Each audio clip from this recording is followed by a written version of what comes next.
नमस्कार, मैं हूं ब्रिज द्विवेदी। कमोडिटीज के 400 मेटल मीटर में आप सभी का स्वागत है। टैरिफ को लेकर एक बड़ा अपडेट आया है। मैक्सिको जो है चीन और भारत पर, इसके अलावा और कई देशों पर 50% तक टैरिफ लगाने की तैयारी कर रहा है। इसका असर पूरे बेस मेटल्स पैक पर पड़ता हुआ नजर आ रहा है। कॉपर की कीमतें एक महीने की ऊंचाई पर है, बड़ा मूवमेंट बनता हुआ दिखाई दे रहा है। जिंक की कीमतों में भी उछाल हम देख रहे हैं। ऐसे में ट्रेडर्स की आज के लिए कॉपर, जिंक, लेड, एल्युमिनियम जो तमाम बेस मेटल्स है, इसको लेकर क्या स्ट्रैटेजी होनी चाहिए, इस पर बात करने के लिए हमारे साथ जुड़ रहे हैं कुंवर जी ग्रुप के डायरेक्टर और हेड रिसर्च रवि देवरा जी। सर, बहुत बहुत स्वागत है आपका द बोनस में। धन्यवाद सर। सर, जिस तरह से बेस मेटल्स पैक्स में स्पेशली अगर कॉपर पर देखें तो एक अच्छी खासी तेजी भी देखने को मिली, अभी थोड़ा सा मूवमेंट भी बनता हुआ दिख रहा है। सर, शॉर्ट टर्म नजरिए से कॉपर को लेकर आप क्या राय रख रहे हैं सर?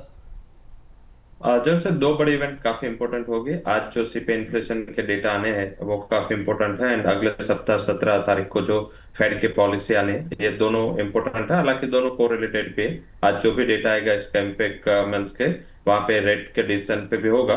तो आई थिंक मुझे लग रहा है कि आज 6 बजे एक ध्यान रखें। एंड अभी जो सेंटिमेंट बन रहा है इन टर्म्स ऑफ डिमांड वो तो सही है। साथ में चाइना की मंथ्स के पॉलिटिकल ब्यूरो की मीटिंग भी चल रही, वो उसमें भी मार्केट का अनुमान है कि शायद आज और कल ये 2 दिन मीटिंग है, तो कुछ वहां पे भी कोई सपोर्टिव कमेंट आते हुए दिखे तो इस हिसाब से रियल एस्टेट का भी एक जो सेंटिमेंट है वो भी वहां पे अभी सपोर्ट कर रहा है। तो काफी चीजें अगले मंथ के एक वीक में जो मार्केट को डाइजेस्ट एंड डिस्काउंट करने, बट प्राइमा फेज पे फंडामेंटल्स सही है। एंड जो क्लैरिटी आ चुकी है मोस्ट ऑफ मेटल्स पे एक्सेप्ट सिल्वर, सारे मेटल्स एंड बुलियन पे क्लैरिटी आ चुकी है कि आगे टैरिफ का सिनेरियो क्या रहेगा। तो इस हिसाब से अभी जो टैरिफ का इम्पैक्ट वो पास्ट हो चुका है। इस हिसाब से मुझे लग रहा है कि यहाँ पे कॉपर में ये जो अपसाइड है वो कंटिन्यू रहेगी। 904 पे बाय कर सकते हैं 914 के टारगेट के लिए। एंड स्टॉप लॉस है वो 899 का लगा है। मुझे लग रहा है कि ये जो तेजी है वो आगे और जारी रह सकती है। यहाँ पर जो तेजी है कॉपर में और जारी रह सकती है। एक बार चाहूँगा मैं स्क्रीन पर ट्रेडिंग कॉल शो कर दिया जाए कॉपर का, तो जो व्यूवर्स हैं ट्रेडिंग कॉल नोट डाउन करके चल सकते हैं। यहाँ पर 899 का स्टॉप लॉस लगाकर 904 पर आप कॉपर में खरीदारी कर सकते हैं 914 के टारगेट्स के लिए।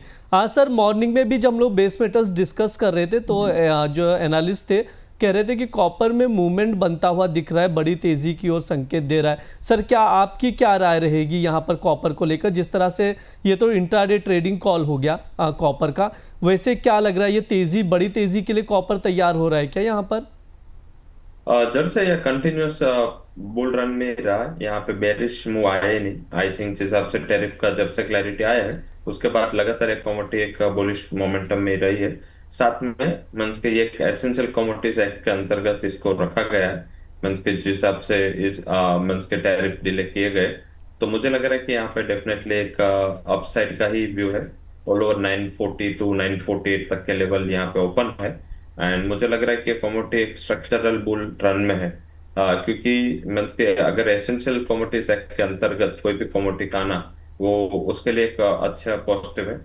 मीन्स के यूएस में काफी रिजर्व की जाएगी इस कमोडिटी की, और चाइना ऑलरेडी मीन्स के यहाँ पे अच्छी रिजर्व करता है। तो all over situation and scenario wise लग रहा है कि जो फंडामेंटल है उसके पक्ष में है, एंड वॉलेटिलिटी में इसमें बाई करते रहना चाहिए। जी बिल्कुल, डिप में बाय करके चल सकते हैं कॉपर में। सर, जिंक पर क्या व्यू रखते हैं आप? 276 के करीब ट्रेड कर रहा है, जिंक में भी हमने उछाल देखा है। सर, क्या राय रहेगी?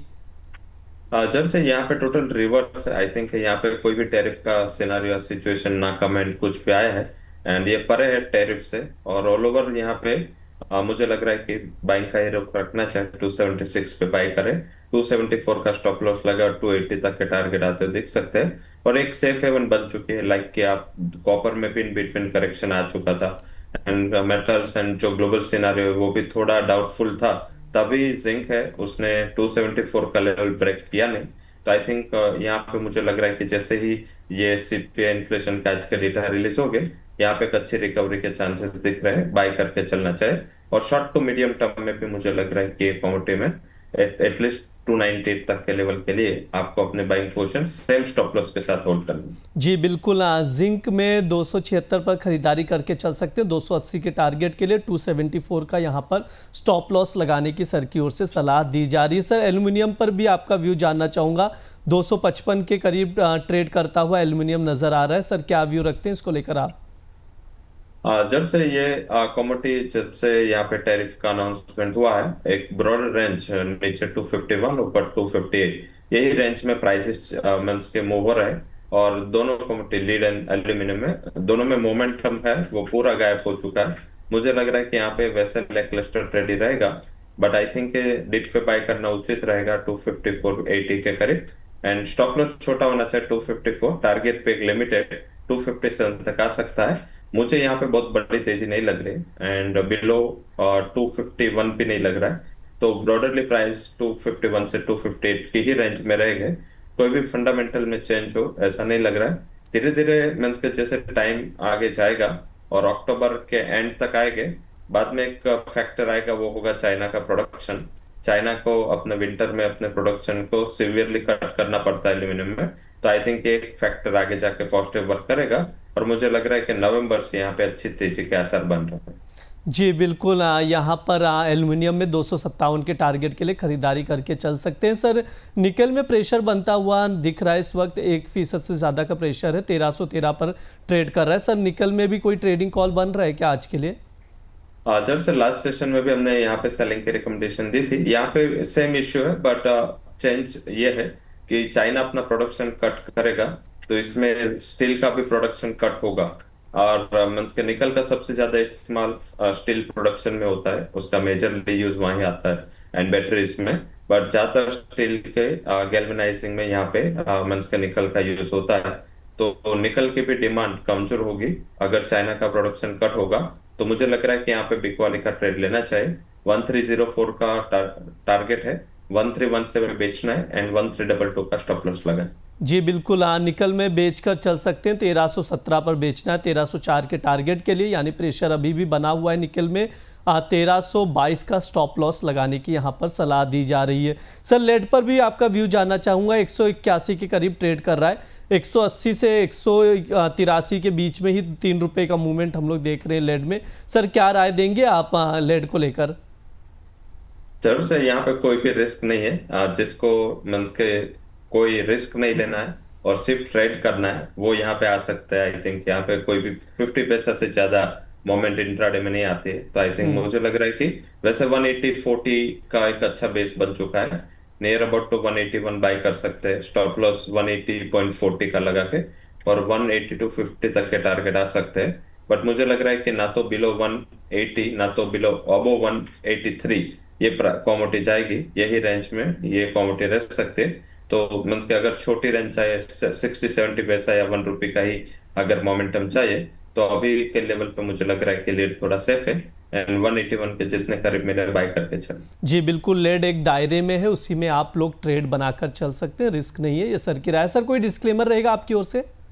जो भी मेटल्स के बारे में हमने बात की इसमें मेरी कोई पर्सनल पोजीशन नहीं है। क्लाइंट एंड कंपनी की यहाँ पे थ्रू कैश और डेरिवेटिव कोई भी पोजीशन लेने के पहले आपके रिस्क के लिए फाइनेंशियल एडवाइजर का संपर्क जरूर करें एंड मींस के जो भी पोजीशन है उसमें स्टॉप लॉस जरूर लें। बहुत बहुत शुक्रिया सर आज की चर्चा में जुड़ने के लिए।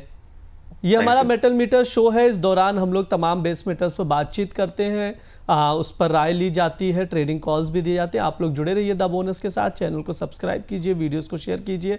धन्यवाद।